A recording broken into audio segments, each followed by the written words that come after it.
Selamat datang di Arah Baru. Ini bukan sekadar ruang untuk bicara motivasi, tapi tempat di mana kita belajar memahami hidup dengan jujur. Bukan hanya tentang bangkit dan sukses, tapi tentang bagaimana kita bertahan saat dunia tidak memihak. Tentang tetap waras saat lingkungan mulai meracuni cara kita melihat diri sendiri. Di dunia yang seringkali penuh tekanan, sindiran, dan penghakiman, kita tak jarang dikelilingi oleh orang-orang yang lebih suka mengkritik daripada memahami, lebih suka menjatuhkan daripada menguatkan. Dan kita pun mulai lelah, bukan hanya karena masalah hidup, tapi karena suasana di sekitar kita yang terus menekan tanpa jeda.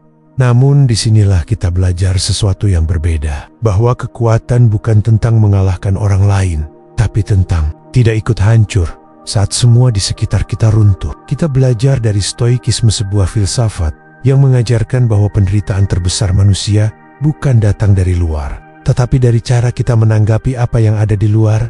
Marcus Aurelius pernah menulis dalam sunyinya, orang akan bertindak buruk, tapi bukan itu yang harus menguasaimu. Yang penting, apakah kau tetap berlaku sebagaimana manusia seharusnya? Dan dari situlah kita mulai dari kendali atas diri sendiri. Kita tidak bisa selalu memilih siapa yang hadir dalam hidup kita, tapi kita bisa memilih siapa yang kita izinkan untuk tinggal di kepala kita. Kita tidak bisa mengubah semua suasana, tapi kita bisa menjadi satu-satunya suasana yang tetap jernih. Arah Baru adalah tentang itu, tentang menjadi tenang, bukan karena semuanya baik-baik saja, tapi karena kita tahu bagaimana bersikap, bahkan di tengah racun. Ini bukan pelarian, ini penguatan. Karena kita tidak bisa selalu menyelamatkan dunia luar, tapi kita bisa menyelamatkan dunia dalam diri kita. Ada satu beban yang seringkali tak terlihat, tapi terus kita bawa kemana-mana. Keinginan untuk disukai semua orang. Dan anehnya, kita bahkan sering tak sadar bahwa itu yang membuat kita lelah. Kita tersenyum saat ingin menangis, mensyuk saat sebenarnya ingin menolak, mengalah demi menjaga perasaan orang lain. Padahal perasaan kita sendiri hancur pelan-pelan. Lingkungan toksik seringkali memperkuat luka ini. Kamu dipaksa jadi versi yang bisa diterima, bukan versi asli dirimu. Kamu ditekan agar menyesuaikan diri, atau kamu akan dianggap bermasalah. Lama-lama kamu mulai percaya bahwa jika orang lain tidak senang, maka kamu yang salah. Padahal tidak selalu. Dalam filosofi stoikisme, kita diajarkan untuk membedakan antara hal-hal yang bisa kita kendalikan dan hal-hal yang tidak. Satu hal yang jelas tidak bisa kamu kendalikan adalah bagaimana orang lain menilai dan meresponmu. Epictetus pernah berkata, jika seseorang berbicara buruk tentangmu, dan itu benar, perbaikilah dirimu. Tapi jika itu tidak benar, maka jangan pedulikan. Namun, yang sering terjadi adalah kita menukar ketenangan dengan penerimaan. Kita mengorbankan jati diri hanya demi tidak ditolak. Kita merasa gagal kalau ada yang tidak menyukai kita. Dan tanpa sadar, kita menjadikan validasi sebagai candu, dan itu racun paling pelan. Tapi paling dalam, pikirkan ini sejenak. Bahkan orang sebijak Marcus Aurelius pun punya musuh. Bahkan Yesus, Buddha, dan tokoh besar lainnya tidak disukai semua orang. Kalau mereka saja tidak bisa menyenangkan semua orang, mengapa kamu harus memaksakan diri? Kamu bukan untuk semua orang, dan itu bukan masalah. Itu justru kebebasan. Kamu bisa menjadi pribadi yang penuh empati, rendah hati, dan sopan, namun tetap ada orang yang akan tidak menyukaimu. Kenapa? Karena kamu menolak dikendalikan, karena kamu terlalu jujur, terlalu berbeda, atau mungkin hanya karena mereka tidak tahu bagaimana caranya menyukai orang yang tidak bisa mereka atur. Dan ini penting, kamu tidak sedang hidup untuk menjadi karakter figuran dalam hidup orang lain. Kamu hidup untuk tumbuh, untuk belajar menjadi versi terbaik dari dirimu sendiri, bukan versi yang mereka harapkan. Jadi mulai hari ini, biarkan orang tidak menyukaimu, biarkan mereka salah paham, biarkan mereka tidak setuju. Tugasmu bukan membuat semua orang nyaman dengan kehadiranmu. Tugasmu adalah berdamai dengan dirimu sendiri. Meski orang lain tak mengerti, tugasmu adalah hidup dengan tenang di dalam. Meski dunia di luar seringkali gaduh. Dan ketika kamu berhenti mengejar penerimaan dari semua orang, kamu akan menemukan satu hal yang tak ternilai, kebebasan. Kamu bebas menjadi manusia yang tidak selalu sempurna, tapi jujur. Bebas menjadi pribadi yang tidak sempurna, tapi utuh. Karena tidak ada yang lebih ringan dari hati yang tidak lagi mengejar pembuktian. Dan tidak ada yang lebih tenang dari seseorang yang sadar bahwa tidak disukai bukan akhir dari segalanya. Itu hanya tanda bahwa kamu sedang berjalan di arah yang baru. Ada jenis racun yang tidak langsung membuatmu tersungkur, tapi perlahan melumpuhkan rasa percaya dirimu. Bukan dalam bentuk teriakan atau bentakan, tapi dalam bentuk tawa, dalam bentuk candaan. Di lingkungan yang toksik, sindiran sering disamarkan sebagai humor. Mereka bilang, bercanda aja kok, jangan baper. Padahal di dalamnya ada serangan yang terbungkus manis. Komentar tentang penampilanmu, caramu berbicara, pilihan hidupmu, bahkan luka yang kamu coba sembunyikan, dijadikan lelucon. Diolok-olok di depan banyak orang, lalu dianggap hiburan.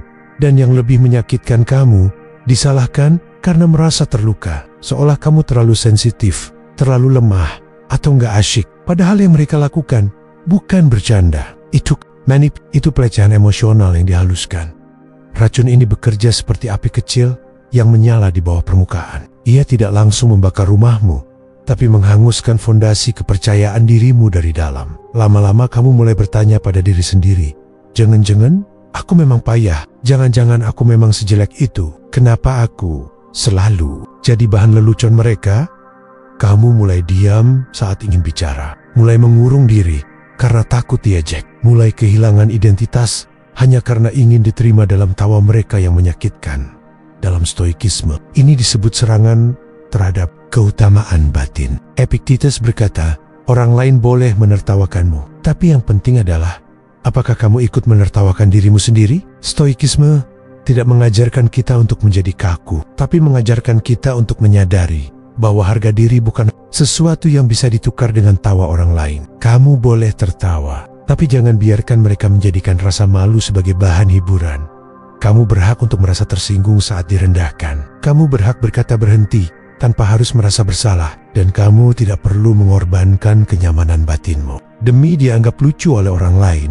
Ada perbedaan besar antara humor dan penghinaan. Humor sejati membuat orang merasa lebih ringan, tapi penghinaan yang dibungkus humor hanya membuat satu pihak tertawa, dan pihak lain dayam-dayam menangis saat pulang. Dan jika kamu terus membiarkan itu terjadi, mereka tidak hanya akan menertawakanmu, mereka akan menganggap kamu memang pantas untuk ditertawakan. Lingkungan seperti ini harus diwaspadai, karena seringkali luka terdalam bukan datang dari kata-kata kasar, melainkan dari tawa yang memaksa kita ikut tertawa padahal hati kita sedang runtuh. Marcus Aurelius menulis dalam Meditations, kita tidak bisa mengendalikan lidah orang lain, tapi kita bisa menjaga agar hati kita tidak diracuni olehnya. Dan salah satu bentuk menjaga hati adalah dengan menarik jarak dari mereka yang menggunakan canda sebagai cara untuk meremehkan. Kamu tidak harus membalas dengan marah, tapi kamu bisa menjauh, bisa membatasi, bisa menolak menjadi bagian dari permainan mereka. Karena kamu tidak diciptakan untuk menjadi badut di panggung hidup orang lain. Dan jika kamu harus berdiri sendiri agar tidak dijadikan bahan tertawaan, maka berdirilah sendiri dengan kepala tegak, bukan dengan rasa malu.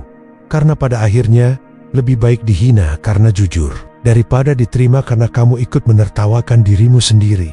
Dalam hidup, kita akan bertemu banyak jenis manusia. Ada yang membawa ketenangan, dan ada juga yang hanya datang untuk menguji kesabaran. Orang-orang yang menyakiti dengan kata-kata, yang memutarbalikkan fakta, yang menjatuhkan kita di balik senyum ramah, yang membuat kita ingin marah, ingin membalas, ingin membuktikan bahwa kita juga bisa melawan. Tapi disitulah letak jebaknya. Lingkungan yang toksik tidak hanya meracuni lewat apa yang mereka katakan, tapi juga lewat apa yang mereka harapkan dari kita. Mereka ingin kita terpancing. Mereka ingin kita jatuh ke lubang yang sama, emosional, reaktif, dan kehilangan kendali. Maka, jangan balas. Karena setiap kali kamu membalas, kamu meletakkan harga dirimu di tangan mereka. Setiap kali kamu menuruti dorongan untuk menyerang balik, kamu sedang membiarkan mereka menentukan siapa kamu hari ini. Balas dendam itu memang terasa manis di awal, tapi yang manis tidak selalu menyehatkan. Dan seringkali, reaksi kita yang meledak malah membuat mereka puas. Mereka menang 2 kali, berhasil menyakiti, dan berhasil membuatmu kehilangan kendali. Stoikisme mengajarkan, jika seseorang berbuat salah padamu, bukan berarti kamu harus berbuat salah juga. Seperti kata Marcus Aurelius, yang merusak jiwamu bukan perbuatan buruk orang lain, tapi saat kamu membiarkan perbuatan mereka mengubah siapa kamu. Maka, gantilah dorongan untuk membalas dengan keputusan untuk membatasi. Bukan karena kamu lemah, tapi karena kamu tahu energi hidup terlalu berharga untuk dihabiskan membalas mereka yang tak tahu cara menghargai. Membatasi bukan berarti membenci. Membatasi bukan berarti kamu berdosa. Membatasi artinya kamu memilih untuk tidak lagi memberikan akses ke dalam ruang pribadimu, ruang yang seharusnya dijaga, bukan diporak-porondeken. Banyak dari kita diajarkan sejak kecil bahwa memaafkan berarti membiarkan. Padahal tidak selalu begitu. Kamu bisa memaafkan dan tetap menjaga jarak. Kamu bisa bersikap sopan dan tetap menjaga batas. Kamu bisa mengucap salam tanpa membiarkan mereka masuk lagi ke dalam hidupmu sedalam dulu. Karena tidak semua luka harus dibalas. Ada yang cukup diobati lalu dijaga agar tidak terkena hal yang sama lagi. Banyak dari kita terluka bukan karena sekali disakiti, tapi karena terlalu sering memberi kesempatan kedua, ketiga, keempat tanpa batas. Tanpa sadar, kita membuka pintu yang sama untuk luka yang sama, lalu bertanya mengapa sakitnya tak kunjung reda. Sadari ini, kamu punya kendali atas siapa yang boleh mendekat dan siapa yang cukup sampai di batas pagar luar. Bukan karena kamu jahat, tapi karena kamu belajar menjaga kesehatan mentalmu. Di dunia yang memaksa kita untuk terus bersabar, kadang yang lebih kita butuhkan adalah keberanian untuk berkata, cukup sampai di sini. Karena tidak semua yang kamu beri maaf pantas diberi tempat, dan tidak semua yang kamu maafkan harus kamu dekati lagi. Kamu tidak perlu membalas, tapi kamu bisa berhenti memberi ruang. Kamu tidak perlu menang lewat amarah, cukup menangkan dirimu lewat ketenangan. Dan itulah kekuatan sejati, bukan yang berteriak paling keras, tapi yang tetap bisa tenang saat hatinya sebenarnya sudah berkecamuk. Jadi, jika hari ini kamu merasa dipancing, jika kamu merasa ingin membalas, ingin melawan, ingin membuktikan, berhenti sejenak, tarik napas. Ingat, kamu tidak hidup untuk membuktikan sesuatu pada mereka. Kamu hidup untuk melindungi versi terbaik dari dirimu sendiri. Maka jangan balas, tapi batasi. Karena menjaga jarak adalah bentuk tertinggi dari cinta pada diri. Dalam dunia yang berisik, diam sering disalahartikan sebagai kekalahan. Orang akan bilang kamu lemah karena tidak membalas. Kamu pengecut karena memilih mundur. Kamu dianggap tidak punya pendirian karena tidak membalas serangan mereka dengan kata-kata. Tapi siapa bilang diam itu lemah? Justru hanya orang-orang yang benar-benar kuat, yang sanggup menahan mulutnya saat hatinya terbakar, yang sanggup menjaga ketenangannya saat pikirannya ingin berontak, yang memilih menahan diri bukan karena tidak tahu cara membalas, tapi karena sadar tidak semua serangan layak diberi perhatian. Lingkungan toksik akan selalu menguji kendalimu. Mereka ingin reaksimu, mereka ingin emosimu, karena dari situlah mereka merasa punya kuasa saat mereka bisa mengubah cara kamu bersikap hanya lewat kota-kota. Maka ketika kamu diam, kamu sedang menghancurkan permainan mereka. Kamu sedang menolak untuk ikut dalam lingkaran konflik yang tidak akan pernah selesai. Stoikisme menempatkan keheningan sebagai bentuk kekuatan jiwa. Marcus Aurelius menulis, jangan biarkan lidahmu mengkhianati kejernihan pikiranmu. Karena dalam diam, kamu memberi waktu pada dirimu untuk berpikir. Karena dalam diam, kamu membiarkan emosimu mereda sebelum membuat keputusan. Karena dalam diam, kamu sedang membangun batas tanpa harus mengangkat suara. Banyak konflik tidak datang karena hal besar, tapi karena ego yang tidak mau diam, karena rasa ingin menang debat, karena keinginan untuk selalu didengar dan dianggap benar. Padahal, tidak semua harus dijawab, tidak semua perlu diklarifikasi, tidak semua tuduhan harus disanggah. Kadang, yang kamu butuhkan bukan pembuktian tapi ketenangan, bukan pembelaan tapi jarak. Diam bukan berarti kamu membenarkan apa yang mereka tuduhkan. Diam berarti kamu tidak mau meletakkan harga dirimu pada pendapat yang tak layak diperjuangkan. Diam adalah keputusan sadar untuk tidak menyerahkan emosimu pada tangan orang lain. Dan ya, kadang memang terasa tidak adil. Kamu diam, tapi tetap disalahkan. Kamu tenang, tapi tetap dituduh. Kamu menggala, tapi tetap dianggap bersalah. Tapi bukankah jauh lebih tenang saat kamu tahu kamu tidak kehilangan kendali atas dirimu sendiri? Karena pada akhirnya, bukan tentang siapa yang bicara paling keras, tapi siapa yang mampu menjaga dirinya tetap utuh di tengah hiruk-pikuk dunia. Epictetus, seorang filsuf stoik yang hidup sebagai budak sebelum menjadi guru besar, berkata, jika seseorang menghina kita dan kita marah, itu artinya kita diam-diam sepakat dengan mereka. maka diam bukan hanya bentuk pengendalian, tapi juga pernyataan bahwa kamu tidak butuh pengakuan dari mereka yang tidak mengerti nilaimu. Kamu tidak perlu membuktikan dirimu pada orang yang sudah menutup hatinya sejak awal. Jadi, jika hari ini kamu merasa ingin membalas, ingin berkata keras, ingin membela diri dengan segala cara, berhenti sejenak, tarik napas dalam-dalam. Tanya pada dirimu, apakah ini akan membuatmu lebih tenang atau justru lebih kacau? Dan jika jawabannya adalah lebih kacau, maka pilih diam. Bukan karena kamu kalah, tapi karena kamu tahu kapan harus bertarung dan kapan harus melindungi dirimu. Diam adalah perisai. Don't kidak. Perisai itu jauh lebih kuat dari pedang apapun. Seringkali kita salah mengerti makna menerima. Kita pikir menerima itu artinya berhenti berjuang, pasrah, menyerah, diam, dan membiarkan hidup menabrak kita tanpa perlindungan. Padahal tidak. Penerimaan sejati bukan tentang menyerah, tapi tentang meletakkan beban yang tidak perlu kita pikul lagi, tentang berhenti melawan kenyataan yang sudah terjadi, agar kita bisa memulai perjuangan dari tempat yang benar.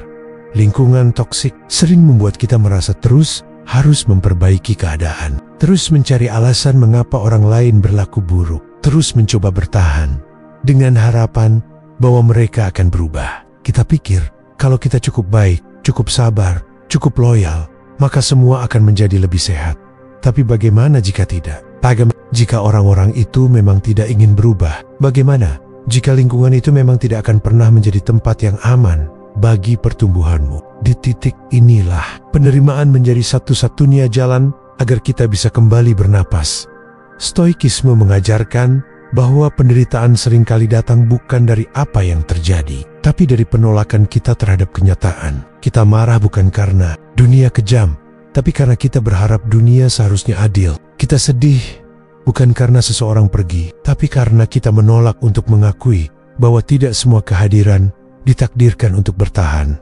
Marcus Aurelius menulis, "Terimalah segala sesuatu yang datang kepadamu seperti musim datang silih berganti. Tidak ada yang tiba sebelum waktunya." Dengan kata lain, penerimaan adalah bentuk tertinggi dari kedewasaan. Bukan karena kita tidak bisa melawan, tapi karena kita tahu mana yang masih bisa diubah dan mana yang harus dilepaskan. Menerima bahwa lingkungan kita beracun bukan berarti kita gagal memperbaikinya. Itu berarti kita cukup sadar untuk melihat realita tanpa topeng. Dan dari kesadaran itulah langkah baru bisa dimulai, bukan untuk meratapi, tapi untuk memilih ulang. Penerimaan membuat kita tidak lagi terjebak dalam perang yang tak ada akhirnya. Penerimaan memberi kita ruang untuk berkata, "Aku tidak bisa mengubah mereka, tapi aku bisa mengubah posisiku." Dan itu bukan bentuk menyerah. Itu adalah langkah mundur yang disengaja, bukan untuk lari, tapi untuk menyusun ulang tenaga. Jika kelak harus berjalan lagi, kita tidak terseret oleh emosi, tapi digerakkan oleh kejernihan. Kadang, kita bertahan dalam hubungan atau lingkungan yang menyakitkan, karena kita takut terlihat lemah jika pergi. Kita takut dianggap gagal, padahal sebenarnya justru butuh keberanian besar untuk berkata, "Cukup. Aku berhenti berharap dari tempat yang terus melukaiku." Penerimaan adalah pintu menuju arah baru. Tanpa itu, kita hanya akan terus berputar dalam lingkaran yang sama, mengulang luka, berharap hasil berbeda. Dan kamu tidak harus terus kuat setiap saat, tapi kamu harus cukup jujur untuk berkata, "Ini tidak sehat dan aku pantas berada di tempat yang lebih baik." Penerimaan tidak akan menghilangkan rasa sakit, tapi ia membuat kita berhenti menambahnya. Ia menghentikan pertarungan batin yang melelahkan. Ia menyembuhkan luka dari akar karena ia tidak melawan realita, tapi merangkulnya dengan berani. Dan pada akhirnya, menerima bukanlah titik akhir. Itu adalah titik balik. Tempat di mana kamu tidak lagi berjalan dengan beban yang tidak kamu ciptakan. Tempat di mana kamu mulai merancang ulang hidup, bukan berdasarkan harapan orang lain, tapi berdasarkan kebenaran yang kamu temukan sendiri. Kita tumbuh dengan keyakinan bahwa pertemanan adalah sesuatu yang sakral, bahwa sahabat adalah orang yang akan selalu ada, bahwa jika kita cukup setia, cukup baik, cukup mengalah, maka hubungan itu akan langgeng, bertahan selamanya. Tapi realitanya tidak selalu begitu. Ada pertemanan yang tidak bertumbuh, hanya menggantung. Ada yang bukan saling menguatkan, tapi saling membebani. Ada yang bukan lagi tentang berbagi, tapi tentang bertahan agar tidak ditinggal. Dan meskipun sakit, kita harus Berani mengakui bahwa tidak semua pertemanan layak dipertahankan. Bukan karena kamu jahat, bukan karena kamu tidak setia, tapi karena kamu sudah berubah dan mereka memilih tetap di tempat yang sama atau lebih buruk, menarikmu kembali ke versi lama dirimu yang sedang kamu tinggalkan. Kadang kita berteman hanya karena masa lalu, karena pernah dekat, pernah tertawa bersama, pernah sama-sama terluka. Tapi sekarang, kamu sudah bukan orang yang sama. Kamu sudah belajar menjaga dirimu. Kamu sudah mulai menyusun hidupmu. Kamu sudah berhenti menjadikan tawa sebagai alasan untuk tetap bertahan dalam hubungan yang dayam-dayam, merusak mentalmu. Filosofi Stoikisme mengajarkan bahwa kita harus menimbang segala sesuatu dengan satu pertanyaan. Apakah ini membantu aku hidup sesuai dengan kebajikan? Jika jawabannya tidak, maka lepaskan, karena tidak semua pertemanan itu sehat. Ada yang penuh kompetisi diam-diam, ada yang hanya muncul saat kamu gagal, karena mereka merasa lebih baik saat kamu jatuh. Ada yang diam-diam main gina, menyamar sebagai humor. Ada yang mencibir perubahanmu, karena mereka tidak siap melihatmu tumbuh. Dan kamu terus bertahan, karena takut dianggap berubah, takut dibilang sombong, takut dituduh meninggalkan mereka. Padahal, bertumbuh memang menuntut perpisahan. Epictetus berkata, jika kamu ingin maju dalam kehidupan, kamu harus siap untuk ditertawakan, dibenci, dan ditinggalkan oleh sebagian orang. Tapi tetaplah teguh, karena kamu tahu apa yang sedang kamu perjuangkan. Dan jika kamu tahu bahwa perjuanganmu hari ini sedang membawa dirimu ke arah yang lebih baik, maka biarlah beberapa orang pergi. Kamu tidak bertanggung jawab atas kenyamanan semua orang. Kamu tidak wajib menjelaskan alasanmu menjaga jarak. Keputusan untuk mundur dari pertemanan yang tidak sehat adalah bentuk kasih, sayang paling tulus untuk dirimu sendiri. Teman sejati tidak akan menghalangi pertumbuhanmu. Ia tidak akan merasa terancam saat kamu berubah menjadi lebih baik. Ia akan bertanya, belajar, bahkan ikut melangkah. Tapi jika setiap kali kamu berkembang, kamu justru ditarik kembali, maka mungkin hubungan itu bukan lagi pertemanan, melainkan pengikat yang membungkusmu dalam nostalgia kosong. Perpisahan yang sehat jauh lebih baik daripada hubungan yang terus dipertahankan hanya karena rasa sungkan. Dan kadang, kamu baru bisa melihat siapa yang benar-benar temanmu. Saat kamu mulai, tidak lagi bisa mereka kontrol. Jangan takut kehilangan, karena kehilangan itu bagian dari proses menemukan, terutama menemukan dirimu sendiri. Pertemanan sejati tidak menuntut pengorbanan jati diri. Ia justru merayakan versi terbaik darimu. Maka jika hari ini kamu merasa ada relasi yang tak lagi menyuburkan hidupmu, jangan buru-buru menghakimi diri. Mungkin kamu sedang bertumbuh, dan itu tidak salah. Karena seperti pohon yang tumbuh makin tinggi, akarnya harus semakin dalam, dan daunnya tak semuanya akan ikut bertahan. Ada kalanya kita pulang dengan dada yang sesak, bukan karena apa yang kita lakukan, tapi karena bagaimana orang lain memperlakukan kita. Kita merasa ditolak, direndahkan, atau dikritik. Bukan karena kita salah, tapi karena seseorang memproyeksikan kekacauan dalam dirinya ke arah kita. Dan kita pun, tanpa sadar, mulai bertanya-tanya, apa aku memang seburuk itu? Kenapa aku diperlakukan seperti ini? Apakah aku pantas dikasari? Tapi, disinilah kita perlu mengingat satu hal. Penting, kamu bukan cermin mereka. Kamu bukan bayangan dari trauma orang lain. Kamu bukan tempat pantulan dari kemarahan, kekosongan, atau ketakutan mereka. Apa yang mereka ucapkan tentangmu seringkali lebih banyak berbicara tentang siapa mereka daripada siapa kamu sebenarnya. Banyak dari kita hidup dalam lingkungan yang melempar luka dan menyuruh kita memungutnya, lalu merasa bersalah. Kita dipaksa bertanggung jawab atas suasana hati orang lain. Kita dibentuk untuk percaya bahwa jika mereka marah, itu karena kita. Jika mereka dingin, itu karena kita kurang baik. Jika mereka menjauh, itu karena kita tidak cukup layak. Padahal, seringkali yang mereka rasakan bukan milik kita. Itu adalah beban mereka. Mereka hanya sedang mencari tempat untuk meletakkannya. Dan kamu tidak wajib jadi tempat itu. Stoikisme mengajarkan bahwa kita tidak boleh menggantungkan identitas kita pada reaksi orang lain. Karena manusia adalah makhluk yang rumit. Banyak yang tidak tahu bagaimana menyampaikan rasa sakitnya, maka ia menyakitimu. Banyak yang tidak tahu bagaimana mengagumi, maka ia mencibir dan menghinamu. Epictetus pernah berkata, ketika seseorang menyerang atau memfitnahmu, ingatlah bahwa mereka tidak sedang menyerangmu, tapi bayangan tentangmu dalam pikiran mereka. Itu artinya yang mereka hina bukan kamu yang sebenarnya. Yang mereka benci adalah proyeksi dari luka, iri, dan asumsi mereka sendiri. Lalu mengapa kamu harus terluka oleh bayangan? Mengapa kamu harus kehilangan dirimu demi membuktikan sesuatu pada mereka yang bahkan tidak melihatmu dengan utuh? Kamu bukan cermin mereka, dan kamu tidak perlu menyerap semua yang mereka pantulkan. Karena jika kamu terus melakukannya, kamu akan kehilangan bentukmu sendiri. Kamu akan hidup sebagai bayangan dari kemauan dan ketakutan orang lain. Dan pelan-pelan, kamu lupa siapa kamu sebenarnya jadi hari ini.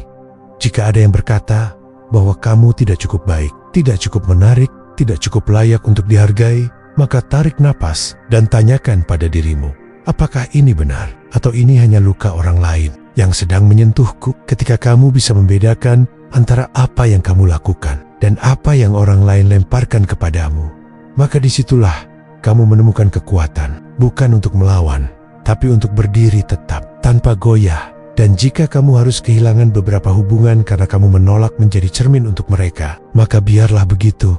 Lebih baik kehilangan penerimaan palsu daripada kehilangan dirimu sendiri. Kamu bukan wadah untuk emosi yang tidak mereka kelola. Kamu bukan sasaran dari kemarahan yang belum mereka selesaikan. Dan kamu bukan refleksi dari rasa tidak aman yang belum mereka pahami. Kamu adalah kamu. Dengan jalanmu, dengan ketulusanmu, dengan luka-luka yang sedang kamu sembuhkan perlahan. Maka, jangan biarkan kata-kata mereka menjadi suara batinmu. Jangan biarkan perlakuan mereka menjadi tolok ukur nilaimu. Kamu tidak hidup untuk menjadi cermin siapapun. Kamu hidup untuk menjadi versi terbaik dari dirimu sendiri. Dan kadang, itu artinya kamu harus berjalan menjauh. Bukan karena kamu membenci, tapi karena kamu memilih untuk tidak lagi memantulkan racun yang bukan berasal darimu. Pernahkah kamu merasa seperti ini? Sudah berusaha baik, tapi tetap saja dilupakan. Sudah jujur, tapi justru dimanfaatkan. Sudah sabar, tapi malah diperlakukan seolah tidak bernyawa. Dan perlahan, kamu mulai bertanya dalam hati, masih perlu nggak sih aku baik? Masih pantas nggak aku bersikap tulus kalau ujungnya selalu disakiti? Ini perasaan yang manusiawi, karena kita semua pada dasarnya ingin kebaikan kita diakui. Kita ingin dihargai, ingin dilihat, ingin tahu bahwa segala yang kita berikan tidak sia-sia. Tapi disinilah kita perlu belajar sesuatu yang lebih dalam, bahwa kebaikan sejati tidak bergantung pada balasan. Kebaikan sejati adalah sesuatu yang tetap milikmu, bahkan ketika dunia tidak mengembalikannya. Filsuf Stoik seperti Marcus Aurelius dan Seneca meyakini bahwa kebajikan adalah bentuk tertinggi dari manusia. Ia bukan alat tukar, ia bukan investasi untuk dihitung keuntungannya. Ia adalah pilihan sadar untuk bertindak sesuai dengan nilai terbaik dalam diri kita. Tak peduli bagaimana dunia meresponsnya. Apa yang kamu lakukan adalah cerminan dirimu. Apa yang orang lain lakukan padamu adalah cerminan mereka. Begitu salah satu gagasan Stoik yang selalu relevan. Maka jika kamu berlaku baik dan kebaikanmu tidak dihargai, itu tidak pernah menghapus nilainya. Karena nilainya melekat pada niatmu, bukan pada reaksi mereka. Tapi tentu, rasa sakit tetap ada. Rasa kecewa tetap datang. Karena kita manusia, kita merasa, dan kamu berhak merasa kecewa, berhak merasa lelah, berhak merasa ingin berhenti sejenak. Tapi satu hal yang perlu kamu jaga, jangan biarkan perlakuan buruk orang lain mengubah siapa kamu sebenarnya. Jangan biarkan kerasnya lingkungan membuat hatimu ikut mengeras. Jangan biarkan mereka yang tak tahu menghargai membuatmu berhenti memberi. Kamu bisa memperbaiki batasmu. Kamu bisa belajar menolak. Tapi jangan biarkan mereka mengambil nilai paling berharga dari dirimu, yaitu kemampuan untuk tetap tulus, bahkan dalam dunia yang sinis. Karena pada akhirnya, kebaikan yang kamu berikan, meski tak pernah dibalas, meski tak pernah disebutkan, meski tak pernah dikembalikan, akan selalu tertanam dalam dirimu. Dan setiap kali kamu memilih untuk tidak membalas keburukan, setiap kali kamu memilih tetap jujur saat kamu bisa saja memanipulasi, setiap kali kamu memilih sabar saat kamu bisa merah, kamu sedang memperkuat fondasi batinmu. Itulah yang disebut dalam stoikisme sebagai eudaimonia, kebahagiaan. Batin yang datang bukan dari pujian luar, tapi dari hidup selaras dengan nilai-nilai yang kamu yakini benar. Dan kadang, kamu tidak akan dapat tepuk tangan, tidak akan ada yang bilang terima kasih, tidak akan ada yang melihat perjuangan batinmu. Tapi bukan berarti itu semua sia-sia, karena kamu tetap tahu, Tuhan tahu, dan hatimu tahu bahwa kamu sedang berusaha menjadi manusia yang layak dipercaya, meski dunia belum tahu cara menghargainya. Jadi, jangan berhenti baik, tapi perkuat caramu bersikap, bukan untuk menyenangkan semua orang, tapi untuk menjaga versi terbaik dari dirimu. Cacat, meski lingkunganmu penuh racun, kebaikanmu tetaplah milikmu. Dan di dunia yang makin banyak bicara, kadang satu hati yang tetap tulus adalah bentuk keberanian yang paling sunyi dan paling kuat. Ada masanya dalam hidup, kita merasa bersalah karena harus menjauh. Kita merasa jahat karena memilih diam. Kita takut dicap egois, tidak setia, atau tidak peduli. Hanya karena kita tidak lagi ingin berada di tengah hubungan yang terus-menerus menyakiti. Tapi, mungkin inilah yang selama ini belum diajarkan pada kita, bahwa menjaga jarak juga bisa menjadi bentuk kasih sayang, bukan kepada orang lain, tapi kepada diri sendiri. Kita sering dibesarkan dalam budaya yang mengagungkan kesetiaan tanpa syarat, yang mengatakan bahwa bertahan adalah keutamaan bahkan ketika sudah tidak sehat. Kita diajari untuk sabar, untuk mengalah, untuk tidak meninggalkan, tapi tidak diajari untuk mengenali kapan suatu hubungan sudah melewati batas yang seharusnya dijaga. Kita diajarkan untuk mencintai orang lain, tapi jarang diajari untuk mencintai diri sendiri. Dengan cara yang sehat, menjaga jarak bukan berarti membenci, bukan pula dendam, tapi sebuah keputusan sadar bahwa kamu layak untuk dijaga, bahwa tidak semua orang berhak mengakses hatimu, apalagi mengginiakinjenia dengan sikap yang meremehkan. Dalam stoikisme, ada satu prinsip penting. Kita tidak bisa mengendalikan dunia luar, tapi kita bisa memilih apa yang kita izinkan masuk ke dalam dunia batin kita, dan menjaga jarak adalah bentuk seleksi itu. Kamu sedang mengatakan, aku ingin damai, dan jika itu artinya aku harus berdiri sedikit lebih jauh, maka tak apa, karena tidak semua orang membawa kedamaian. Ada yang membawa keraguan, ada yang membuatmu mempertanyakan dirimu sendiri setiap hari, ada yang membuatmu merasa kecil, padahal kamu sudah berusaha tumbuh. Dan setiap kali kamu mendekat, kamu semakin kehilangan bentukmu sendiri. Semakin lelah, semakin sulit tidur, semakin kosong, meski banyak orang di sekitar. Pertanyaannya sekarang bukan lagi, apa mereka akan berubah? Tapi, apakah aku bisa hidup sehat? Jika aku terus di sini, kamu tidak bertanggung jawab atas penyembuhan orang lain. Kamu tidak bisa memaksa seseorang untuk menghargaimu, tapi kamu bisa menciptakan ruang untuk memulihkan dirimu, untuk menemukan ulang suara batinmu yang tenggelam oleh suara-suara mereka. Dan itu bukan sikap dingin, itu bukan bentuk putus asa, itu cinta pada dirimu sendiri. Marcus Aurelius pernah menulis, kedamaian batin hanya bisa dicapai ketika kita berhenti mencoba mengendalikan hal-hal di luar kuasa kita. Dan kadang, satu-satunya cara untuk berhenti mengendalikan adalah dengan berhenti mendekat. Mungkin kamu dulu punya harapan bahwa orang itu akan berubah, bahwa situasinya akan membaik, bahwa suatu hari mereka akan sadar dan menghargai keberadaanmu. Tapi jika semua yang kamu korbankan hanya membuatmu semakin hancur, maka mungkin saatnya melepaskan harapan itu. Bukan karena kamu menyerah, tapi karena kamu ingin bertahan. Dan bertahan itu kadang berarti menjauh. Jadi jangan merasa bersalah karena mengambil jarak. Kamu sedang menyelamatkan versi dirimu yang dulu, yang terlalu sering diam agar orang lain tidak merasa tidak nyaman, yang terlalu sering mengalah agar tidak kehilangan mereka, padahal kamu sedang kehilangan dirimu sendiri. Sekarang waktunya untuk berubah, untuk berkata, aku layak hidup dengan tenang, aku berhak menjauh.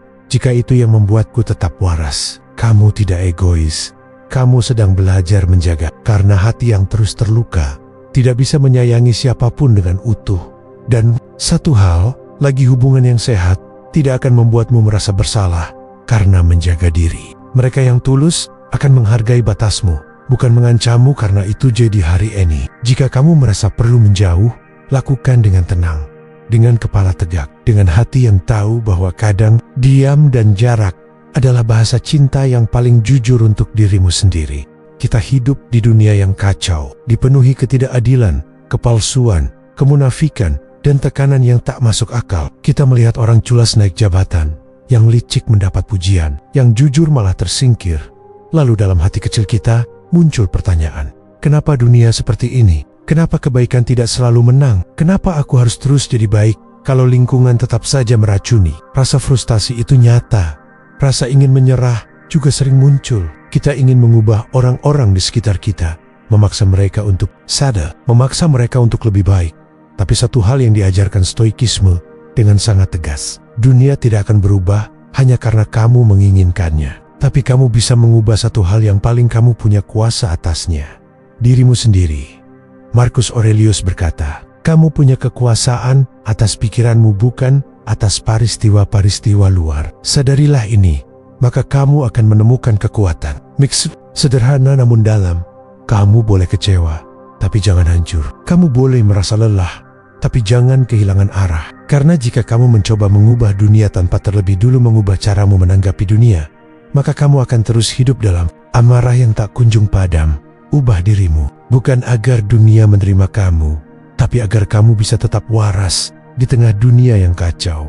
Ubah ekspektasimu. Dari dunia harus adil padaku, menjadi aku harus adil pada diriku sendiri. Dari mereka harus menghargai aku, menjadi aku cukup tahu nilainya diriku. Ubah caramu merespons. Daripada marah ketika diremehkan, belajar untuk tidak ikut menyakiti. Daripada membalas sindiran dengan sindiran, belajar untuk menguatkan batas tanpa kehilangan ketenangan.